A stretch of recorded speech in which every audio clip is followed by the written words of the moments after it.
Good morning everyone, welcome to civil services study practice set number ये 108 है। UPPSC RO arrow के लिए test series चल रही है। प्रैक्टिस करने वाले हैं इसमें हम ज्योग्राफी के प्रश्नों पर। ठीक है, कल का जो टेस्ट था वो हिस्ट्री का था, ये है ज्योग्राफी का। इन सभी टेस्ट की आप फुल टेस्ट सीरीज प्राप्त कर सकते हो। डिस्क्रिप्शन बॉक्स में नंबर है, उस पर कॉल या व्हाट्सअप करके। बाकी इसकी प्लेलिस्ट बना रखी है इस टेस्ट सीरीज़ की, वहाँ पर आप टेस्ट नंबर 1 से लेकर 108 या आगे जो भी नया टेस्ट आएगा वहाँ तक पहुँच सकते हैं। तो सभी की प्रैक्टिस कर लीजिएगा। तो क्वेश्चन नंबर 1 है, मिट्टी में खारापन और क्षारीयता की समस्या का समाधान है क्या? शुष्क कृषि विधि, खेतों में जिप्सम का उपयोग, वृक्षारोपण करो, समोच्च रेखाओं के अनुसार कृषि करो। खारापन और क्षारकता की समस्या का समाधान है इसमें खेतों में जिप्सम का उपयोग। ठीक है, बी है इसका आंसर। देखिए, मिट्टी की क्षारकता को बदलने और उससे खारेपन को हटाने के लिए जिप्सम का प्रयोग किया जाता है। और जिप्सम का जो रासायनिक नाम है वो भी पूछ लेते हैं एग्जाम में, कैल्शियम सल्फेट।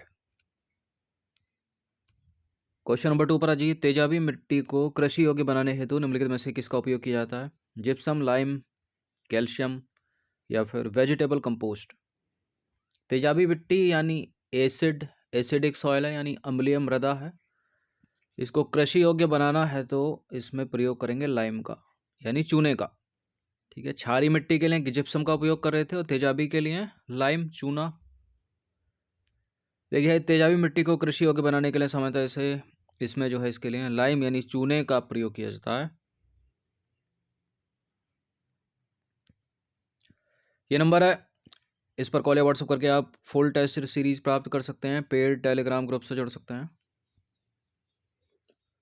चलिए क्वेश्चन नंबर 3 पर आ जाइए। मृदा अपरदन को रोका जा सकता है कैसे? अति चराई के द्वारा, वनस्पति के उन्मूलन द्वारा, वृक्षारोपण द्वारा या पक्षी संख्या में वृद्धि करके। देखिए, अधिक चराई तो मृदा अपरदन को रोकता नहीं है, बढ़ाएगा। वनस्पति का उन्मूलन भी मृदा अपरदन को बढ़ाएगा। ठीक है, वृक्षारोपण द्वारा रोका जा सकता है। ठीक है, फॉरेस्टेशन के द्वारा।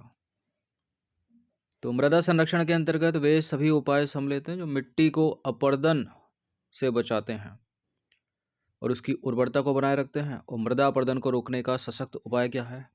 वृक्षारोपण कीजिए ज़्यादा से ज़्यादा।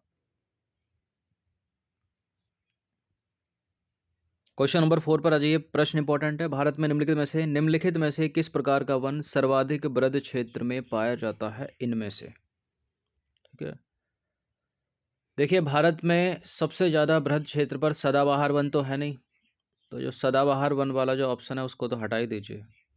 पर्णपाती वन भारत में सर्वाधिक क्षेत्रफल पर पाए जाते हैं और पर्णपाती में भी दो हैं, शुष्क पर्णपाती और आर्द्र पर्णपाती। उसमें जो शुष्क पर्णपाती हैं वो हैं सबसे ज़्यादा भारत में। तो कहीं है उष्णकटिबंधीय शुष्क पर्णपाती वन? शुष्क पर्णपाती वन तो है नहीं, शुष्क सदाबहार वन है।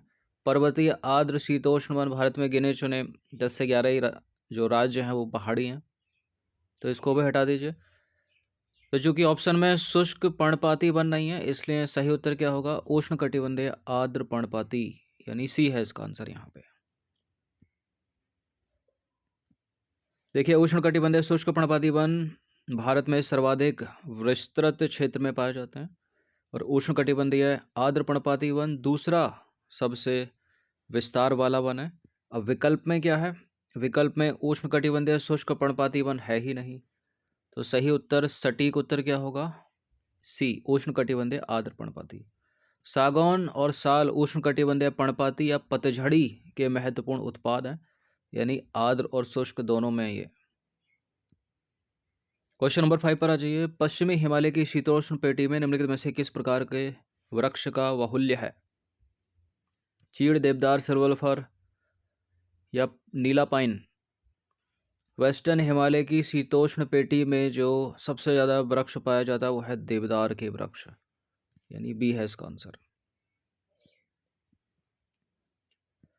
देखिए, पश्चिमी हिमालय की शीतोष्ण कटिबंधीय पेटी में देवदार वृक्षों का बाहुल्य है और इस पेटी में शीतोष्ण कटिबंधीय वनों का विस्तार है, यानी डेसूडियस। और यहाँ नहीं, शीतोष्ण कटिबंधी, डेसूडियस तो पर्णपाती हो गया ना। यहाँ देवदार के वृक्ष अन्य की अपेक्षा जो है अधिक मात्रा में है। ठीक है,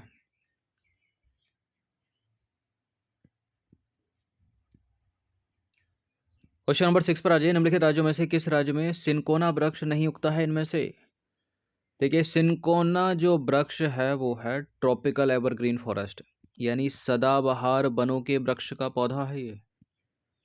ठीक है, तो सदाबहार वृक्ष भारत में जहाँ जहाँ पाए जाते हैं तो उससे करेक्ट कर ले जाओगे। केरल में पाए जाते हैं, असम में पाए जाते हैं, पश्चिम बंगाल है, अंडमान निकोबार है, छत्तीसगढ़ नहीं है।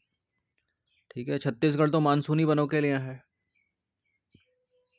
तो सिनकोना जो वृक्ष है वो उष्णकटिबंधीय सदाबहार पौधा है, और भारत में उष्णकटिबंधीय सदाबहार वन आपको मिलेंगे असम में, केरल में, पश्चिम बंगाल में, अंडमान निकोबार द्वीप समूह में, मेघालय में, मणिपुर में, मिजोरम में और पश्चिमी तटीय मैदान में। जबकि छत्तीसगढ़ राज्य जो है वहाँ पर उष्णकटिबंधीय शुष्क वन और मानसूनी वन पाए जाते हैं, इसलिए सी उत्तर है। क्वेश्चन नंबर 7 पर आ जाइए। लंबी जड़ों और नुकीले कांटों यानी शूल युक्त झाड़ियों में छोटे कद कद के वृक्षों वाले आरक्षित अवरुद्ध वन सामान्यतः पाए जाते हैं कहाँ पर? देखिए, लंबी जड़ें किनकी हो जाती हैं? जो कांटेदार वन होते हैं यानी मरुस्थलीय वन जो होते हैं, क्योंकि पानी तो होता नहीं, 70 सेंटीमीटर से कम वर्षा होती है वहाँ पर, तो पानी की खोज में उनकी जड़ें नीचे निकल जाती हैं मिट्टी के। अब ये यहाँ सबसे अच्छा उत्तर क्या होगा? लंबी जड़ें नुकीले कांटों वाले वन कहाँ पाए जा सकते हैं इनमें? पश्चिमी आंध्र प्रदेश में। ठीक है, डी है इसका आंसर। तो देखिए, उष्णकटिबंधीय कांटेदार वनों से संबंधित है जो भी विशेषताएं ऊपर दी हैं, और यह वन उन क्षेत्रों में पाए जाते हैं जहां वर्षा की मात्रा 70 सेंटीमीटर से कम होती है। पश्चिमी आंध्र प्रदेश ऐसा ही क्षेत्र है। और इन वनों के अन्य क्षेत्र कौन से हो सकते हैं? दक्षिण पश्चिम पंजाब, पश्चिमी हरियाणा, मध्यवर्ती और पूर्वी राजस्थान, पश्चिमी मध्य प्रदेश, कच्छ और सौराष्ट्र के सीमावर्ती प्रमुख क्षेत्र। क्वेश्चन नंबर 8 पर आ जाइए। निम्नलिखित में से सामाजिक वानिकी में प्रयुक्त बहुउद्देशीय वृक्ष का एक उदाहरण कौन सा है? इसमें यूकेलिप्टस को तो हटा ही दीजिए, पर्यावरण का शत्रु इसको कहा जाता है, क्योंकि मिट्टी से कुछ ज़्यादा ही ये जल की खपत करता है। खेजड़ी का वृक्ष हो जाएगा यहाँ आंसर। देखिए, सामाजिक वानिकी में प्रयुक्त जो बहुउद्देशीय वृक्ष का एक उदाहरण है वो है खेजड़ी का वृक्ष। खेजड़ी या खेजड़ी वृक्ष को मरुस्थल का राजा कहा जाता है, और खेजड़ी का उपयोग पशुओं के चारा, ईंधन और औषधि के रूप में किया जाता है। देखिए, इसके बहुउद्देशीय उपयोग क्या हो सकते हैं? इसमें जो है अधिक तापमान सहन करने की क्षमता होती है, कम पानी की आवश्यकता होती है इसको, और इसी के कारण यह सामाजिक वानिकी कार्यक्रम में इसे वरीयता दी जाती है खेजड़ी के वृक्ष को। क्वेश्चन नंबर 9 पर आ जाइए। निम्नलिखित में से कौन सी एक हिमालय वनस्पति की जाति नहीं है? Juniper, silver fir, spruce, mahogany. बताइए, हिमालयन वेजिटेशन कौन सा नहीं है इसमें? जूनिपर, सिल्वर फर, स्प्रूस है। महोगनी नहीं है हिमालय वनस्पति, क्योंकि ये तो सदाबहार वन है। ठीक है, ट्रॉपिकल एवरग्रीन फॉरेस्ट का वृक्ष है। तो महोगनी मूलतः जो इसका मूल है वो है उत्तरी और दक्षिण अमेरिका के उष्णकटिबंधीय क्षेत्र, और यह वृक्ष मुख्य रूप से वेस्ट इंडीज़ में मिलता है, मध्य अमेरिका में और दक्षिण अमेरिका में पाया जाता है। भारत में महोगनी मुख्यतः उष्णकटिबंधीय सदाबहार वन क्षेत्र में पाया जाता है, हिमालय में नहीं। तो विकल्प बी सही उत्तर होगा। क्वेश्चन नंबर 10 पर आ जाइए। प्रश्न रिपीट हुआ है लेकिन पूछने का तरीका बदल गया। निम्नलिखित में से कौन सा वृक्ष समुद्र तल से सर्वाधिक ऊंचाई पर पाया जाता है? इनमें से देवदार, चीड़, साल, सागौन। ये उष्णकटिबंधीय पर्णपाती वन है, यहाँ देवदार सही उत्तर हो जाएगा। देवदार के वृक्ष। तो देवदार के वृक्ष पश्चिमी हिमालय में लगभग 1500 मीटर से अधिक ऊंचाई पर पाए जाते हैं, और विकल्प में दिए गए वृक्षों में यह समुद्र तल से सर्वाधिक ऊंचाई पर जो है पाए जाते हैं, 1500 से 2000, 2200, 2500। क्वेश्चन नंबर 11 पर आ जाइए। तीस्ता रिवर निम्नलिखित में से किस एक से होकर नहीं बहती है? देखिए, तीस्ता नदी बांग्लादेश से होकर बहती है, और भारत में सिक्किम से होकर बहती है, पश्चिम बंगाल से होकर बहती है। तो असम से होकर नहीं बहती है, डी है इसका आंसर।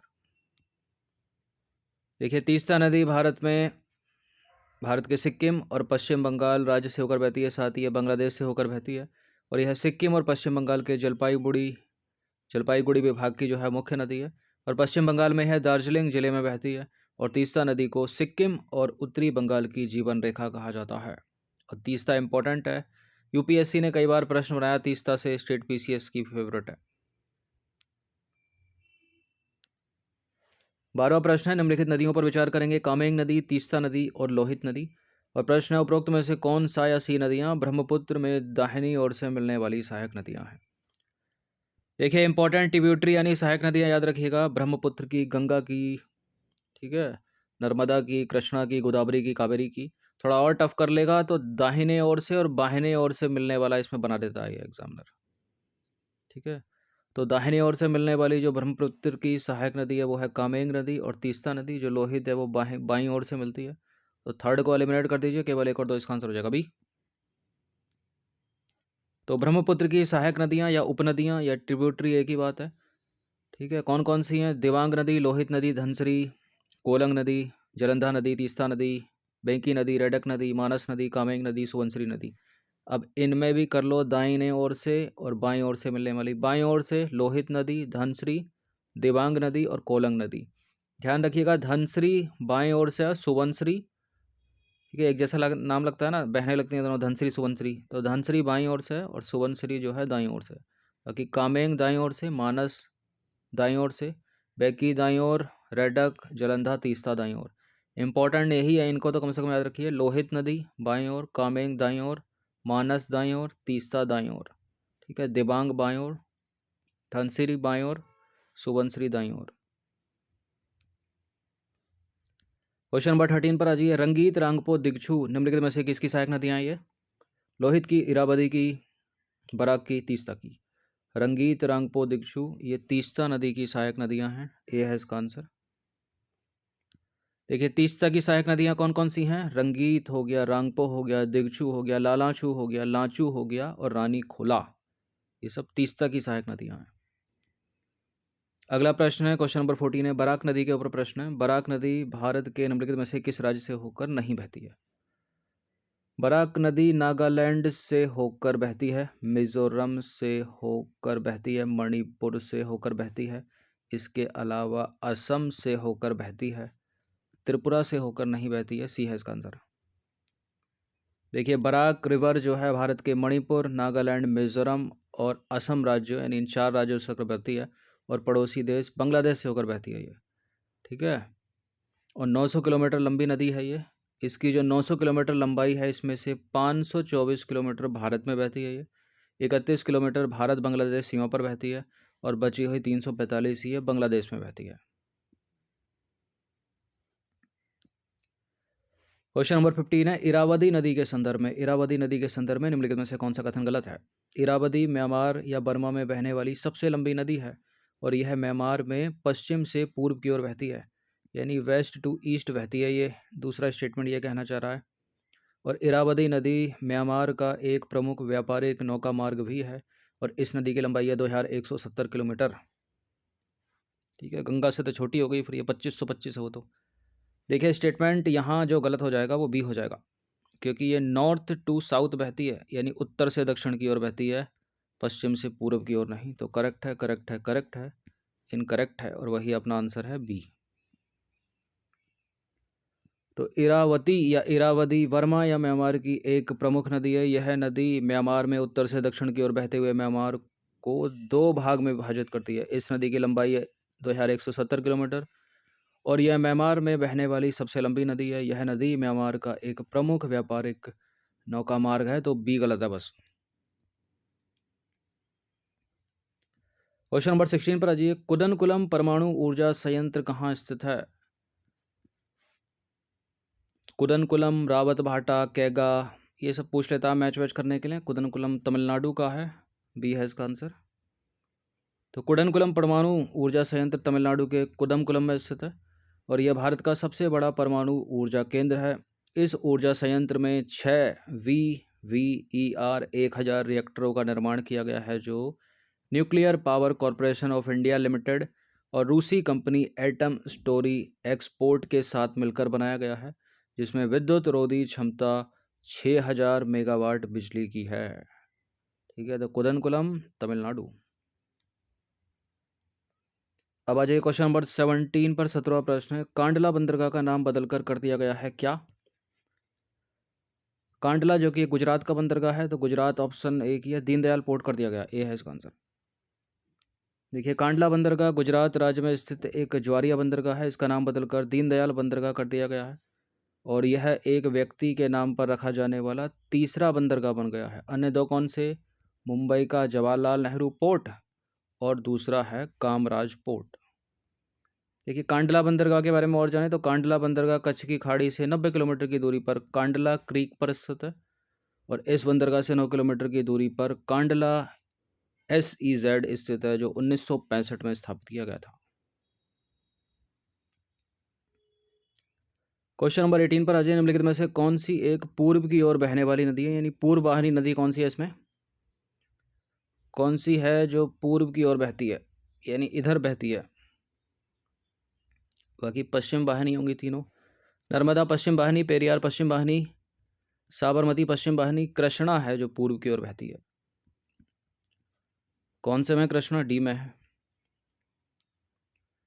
तो देखिए कृष्णा जो है प्रायद्वीप की दूसरी सबसे बड़ी पूर्व की ओर बहने वाली नदी है। कृष्णा बेसिन 2.6 लाख वर्ग किलोमीटर के कुल क्षेत्र के साथ आंध्र प्रदेश, महाराष्ट्र और कर्नाटक में फैला हुआ है। और कृष्णा नदी महाराष्ट्र के सतारा जिले के जोर गांव के पास महाबलेश्वर के उत्तर में 1337 मीटर की ऊंचाई पर वेस्टर्न घाट से निकलती है, पश्चिमी घाट से। कृष्णा की सहायक नदियों की बात करें उसमें भी थोड़ा अंदर घुसें तो दाईं ओर से मिलने वाली और बाईं ओर से मिलने वाली, ठीक है। वैसे तो घाट प्रभा, माल प्रभा, तुंगभद्रा, भीमा, मूसी और मुनेरू कृष्णा की सहायक नदियाँ, और बहुत पूछते हैं इन तीनों को, चारों को। और इसमें भी दाईं ओर से देखें तो घाट प्रभा, माल प्रभा, तुंगभद्रा दाईं ओर से, बाईं ओर से है भीमा, मूसी, मुनेरू। क्वेश्चन नंबर 19 पर आ जाइए। भारत में कौन काली मिर्च का सबसे बड़ा उत्पादक है? काली मिर्च या पेपरकॉर्न या ब्लैक पेपर? ठीक है, केरल था कभी, लेकिन केरल को पीछे करके कर्नाटक आगे हो गया, तो कर्नाटक डी है इसका आंसर।